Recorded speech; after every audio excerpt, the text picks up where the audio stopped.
who owns the stuff that's created, and does the process in which you use the tools make a difference? Hold on, let me ask ChatGPT how to answer this.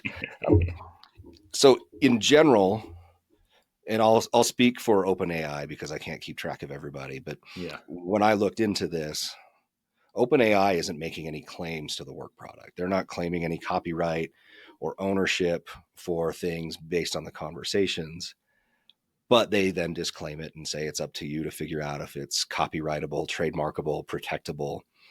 And really, I don't know, can I geek out on you a little bit? Let's geek out. So copyright, right? There's a handful of things, and I've got a cheat sheet. I don't remember this one, but the reality is you need a couple of elements for copyright. It needs to be original, which will be fun to talk about in AI context. It needs to be fixed in some sort of tangible medium, which can be digital or recordings, but there has to be some way to reference it. It can't be like, oh, I thought about it. Mm-hmm.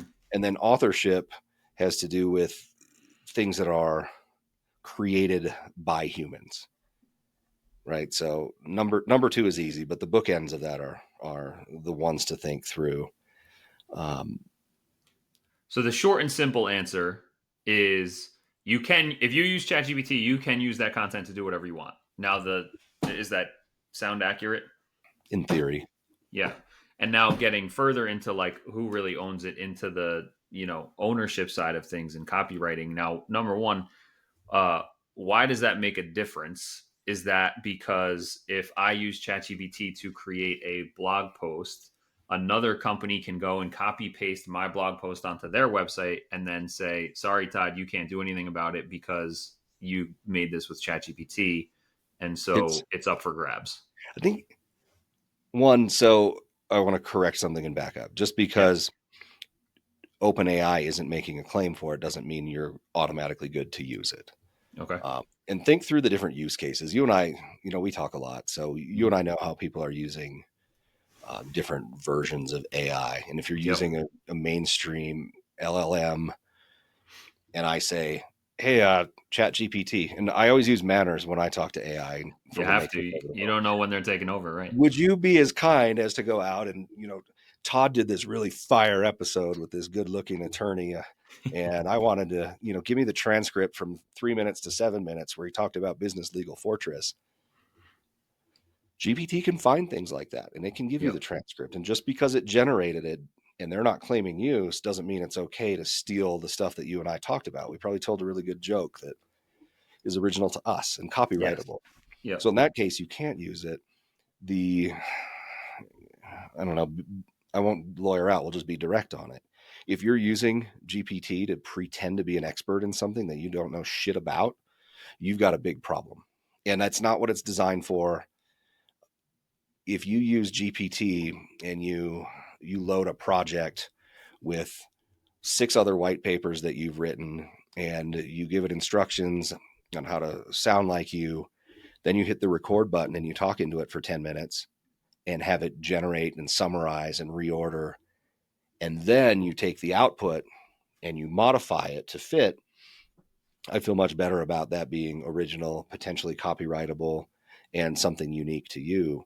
What I can't stand, and we've seen this, and I know you and I have seen it, and I won't name names, but people, they don't know anything about what they're talking about. They heard shit. It happens in my world, in my exit strategy world, right?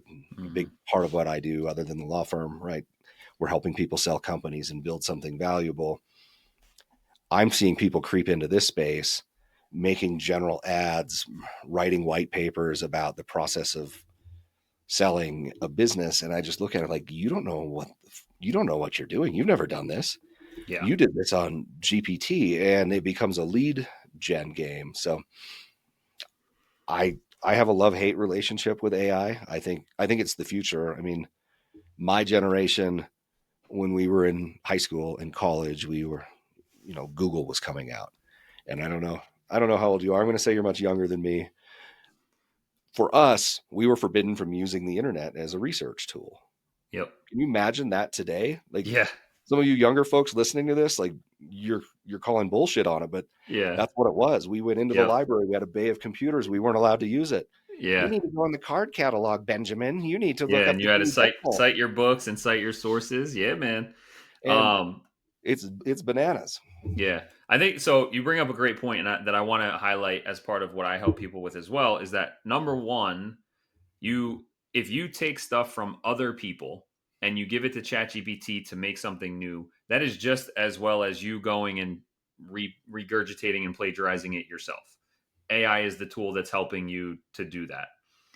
And but if you are giving ChatGPT your own source material, which is exactly what I teach, especially in my Convos to Content programs, shameless plug, link in the bio if you want to learn how to use ChatGPT this way, is to give it your own source material or work with it to interview you and get your expertise and use your own expertise and words to modify into what would fit into, hey, we want to make this into a course outline. Take my stuff and just make an outline out of it. Take my stuff and use this framework that I'm giving you to turn it into a LinkedIn post, turn it into an email for your subscribers, write a YouTube description. But we are giving it the expertise and we are giving it the frameworks to use.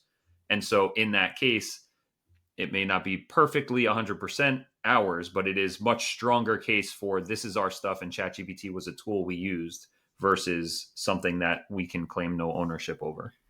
So I'm going to take your shameless plug and raise it with a shameless testimonial, There because we I've go. seen behind the curtain on this, and you're exactly on the right track. This idea of pulling information out of you is really where I think this shines.